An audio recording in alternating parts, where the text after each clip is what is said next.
Empat pasangan calon wali kota dan wakil wali kota Makassar resmi mendapatkan nomor urut paslon di Pilwali 2020. Penetapan nomor urut paslon ini pemirsa ditetapkan lewat rapat pleno terbuka Kamis pagi di Hotel Harper, Makassar.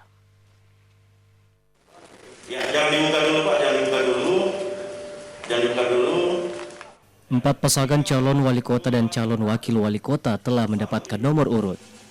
Penetapan nomor urut paslon ditetapkan lewat rapat pleno terbuka Kamis pagi di Hotel Harper, Makassar. Pasangan Dani Pomanto Fatmawati Rusdi berhasil keluar dengan nomor urut 1. Sementara di nomor urut 2 oleh pasangan Munafri Arifuddin Abdul Rahman Bando. Pasangan Syamsur Rizal Fadli Ananda keluar dengan nomor urut 3. Sedangkan di nomor urut 4 oleh pasangan Irman Yasin Limpo Andi Zunun Harmin NH.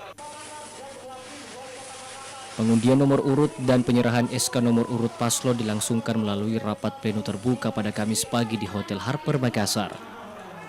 Proses pengundian sendiri berlangsung lancar tanpa ada kerumunan massa. Para paslon hanya diperbolehkan membawa 10 orang tim masuk ke dalam ruang pengundian nomor urut. Mardianto Habib, Slebes TV.